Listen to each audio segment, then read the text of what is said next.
जय हिंद दोस्तों स्वागत है आपका आपके अपने YouTube चैनल ज्ञानदेव होस्ट में। और इस वीडियो में मैं आपको बताने वाला हूं हरियाणा स्टाफ सिलेक्शन कमीशन यानी कि SSC Haryana police commando syllabus 2021 के बारे में, और साथ ही मैं आपको इसके एग्जाम पैटर्न के बारे में भी पूरी जानकारी देने वाला हूं। और मैं आपको बता दूं कि अभी जो जानकारी आप एग्जाम पैटर्न एंड सिलेबस के बारे में जानोगे, ये जानकारी पूरी तरीके से ऑफिशियल है, यानी कि आप इस जानकारी के माध्यम से अपने एग्जाम की प्रिपरेशन बिना किसी हिचकिचाहट के कर सकते हो। तो चलिए दोस्तों शुरू करते हैं। दोस्तों जैसा कि आप सब जानते हो कि रिसेंटली हरियाणा पुलिस ने आपकी भर्ती निकाली है 520 पदों पर मेल कांस्टेबल इन कमांडो विंग यानी कि कमांडो की पोस्ट के लिए, जिसके फॉर्म आप 14 जून 2021 से लेकर के 29 जून 2021 तक भर पाएंगे। और मैं आपको यहाँ पर याद दिला दूं कि जैसे 14 जून 2021 को आपका अप्लाई लिंक एक्टिवेट होगा, मैं आपके लिए फॉर्म फिलअप की वीडियो बनाने वाला हूं,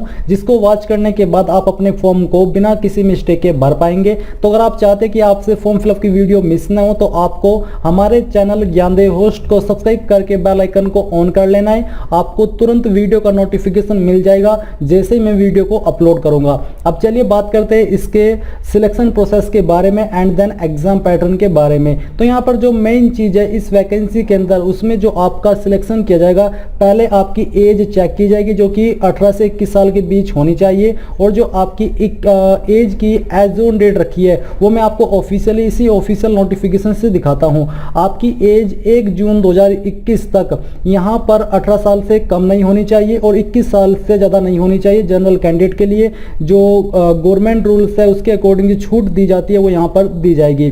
अब यहाँ पर जो आपका बेसिकली सिलेक्शन प्रोसेस है उसके बारे में जानकारी देख लीजिए। तो सिलेक्शन में आपकी एज चेक की जाएगी, उसके बाद आपका फिजिकल मेजरमेंट टेस्ट होगा, फिर आपका फिजिकल स्टैंडर्ड यानी कि PST होगा, इसके बाद आपका नॉलेज टेस्ट होगा।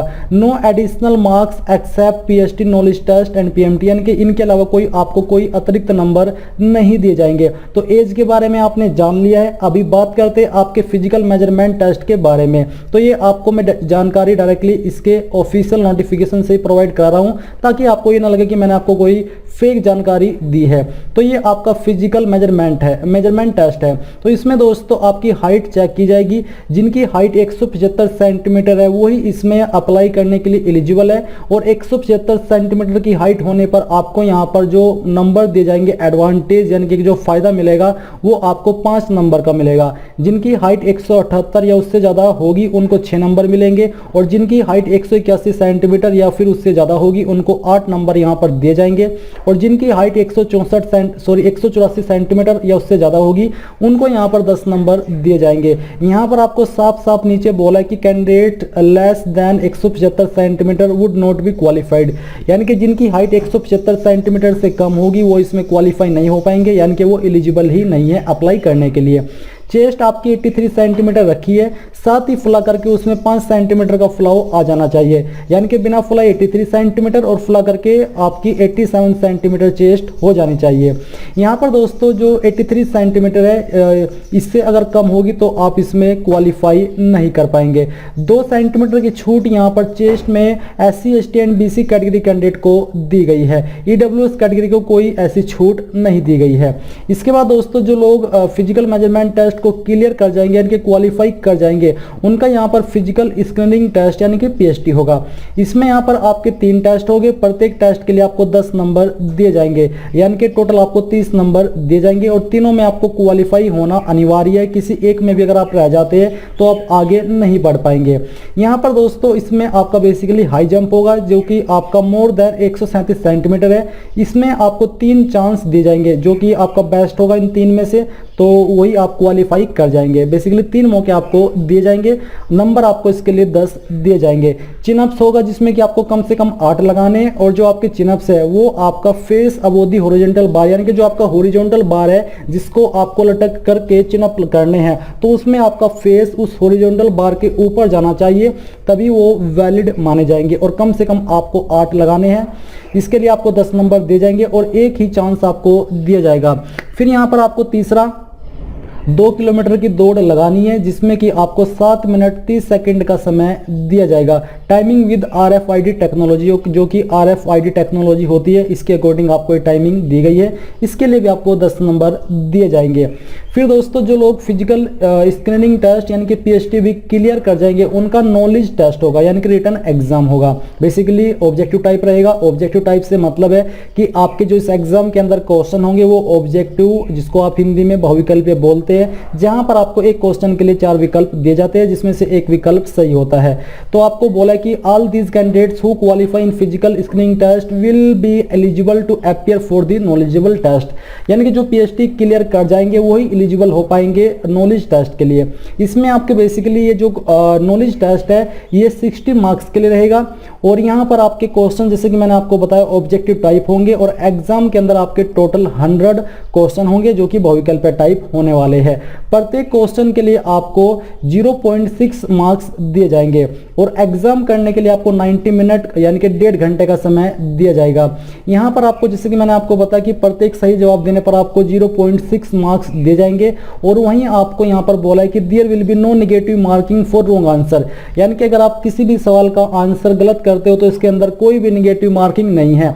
और ये बात जानने के बाद मुझे भी काफ़ी खुशी हो रही है कि इसके अंदर नेगेटिव मार्किंग नहीं है, क्योंकि बहुत सारे कैंडिडेट के अंदर तुक्का मारने की एक अद्भुत कला होती है, तो वो इस अद्भुत कला का यहाँ पर खुल करके इस्तेमाल कर पाएंगे। आपको कोई भी रोकने टोकने वाला नहीं है। तो इसलिए मैं भी आपको इंकरेज करूंगा कि आपके अंदर जो तुक्का मारने की अद्भुत कला है उसका खुलकर इस्तेमाल कीजिए, क्योंकि आपको कोई निगेटिव इफेक्ट उसका नहीं झेलना पड़ेगा, बल्कि आप उससे कुछ ना कुछ तो लेकर के आओगे ही। और हमारे इंडियंस के अंदर तो ये तुक्का मारने की अद्भुत कला ही होती है और बहुत सारे लोग तो इसी के ऊपर डिपेंड होकर के, जिनके अंदर निगेटिव मार्किंग नहीं होती, ऐसे फॉर्म को भर लेते कि हाँ जो होगा देखा जाएगा, अपने को क्या, अपने को तुक्का मारना है और जो फायदा होगा वो हो ही जाएगा, क्योंकि फीस इसमें वैसे भी अप्लाई करने की काफ़ी कम है।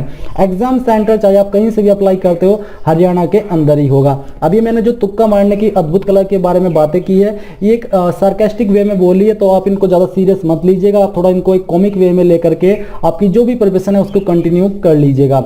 एग्जाम की लैंग्वेज आपकी हिंदी और इंग्लिश दोनों रहेगी, जिस लैंग्वेज में आप देना चाहे वो दे सकते हो। तो ये आपने जाना। इसके बाद दोस्तों यहाँ पर the candidates will take part in PMT and PHT, यानी कि जो आपका पीएमटी और पीएचटी है, फिजिकल मेजरमेंट टेस्ट और फिजिकल स्क्रीनिंग टेस्ट, ये आपको अपने रिस्क के ऊपर लेना है। अगर आपको वहाँ पर कोई फिजिकली प्रॉब्लम हो जाती है तो इसका हरियाणा पुलिस जिम्मेदार नहीं होगा। तो ये जानकारी आपने जानी। अब बात करते हैं आपके सिलेबस के बारे में, यानी कि जो आपका नॉलेज टेस्ट है कौन से सब्जेक्ट से आपका होने वाला है, तो चलिए जान लेते हैं। तो यहाँ पर दोस्तों आपकी जनरल स्टडीज होगी, जिसमें कि यहाँ पर जो आपके क्वेश्चन बेसिकली इंक्लूड किए जाएंगे वो आपके हिस्ट्री ऑफ इंडिया, जो कि मोस्टली हरियाणा से होंगे, एंड इट्स एडजेसेंट कंट्रीज, यानी कि जो उसकी जरूरी आसपास की कंट्रीज है, culture, geography, economical scenario and constitutions of India and state administrations, political series of country, 5 year plan, contribution of Haryana in national movement. ये आपके मेन टॉपिक्स होने वाले हैं जिनके ऊपर फोकस किया जाएगा आपके जनरल स्टडीज के क्वेश्चन तैयार करने में। एग्रीकल्चर यहाँ पर दोस्तों नहीं होगा, क्योंकि ये इसके रिलेटेड नहीं है। इसमें यहाँ पर रीजनिंग आपका सब्जेक्ट होने वाला है, जिसमें आपके क्वेश्चन इंक्लूड किए जाएंगे will be analogies, similarities and differences, problem solving, relationship, arithmetical computation and other analytical function, Venn diagrams, relationship concept and ability to observe and distinguish pattern etc। फिर आपका करंट अफेयर होगा। इसमें जो आपके question होंगे वो Indian current events, general science, general knowledge. Focus will be mainly on current affairs of national and international news, important dates, current science, technology, sports and culture. फिर जो आपका न्यूमेरिकल एबिलिटी है, इसमें आपके जो टॉपिक्स कवर किए जाएंगे वो आपका arithmetical and numerical ability will cover number system including question on simplification, decimal fraction, LCM, HCF, ratio and proportion, percentage, average, profit and loss, discount, simple and compound interest, mensuration, time and work, time and distance, tables and graph etc. ये आपका topics होने वाले हैं। इसके बाद दोस्तों यहाँ पर जनरल साइंस आपका रहेगा। इसमें आपका scientific methodology, concept, principle, techniques and physics, chemistry, life science, biology, the earth, space science, technology etc.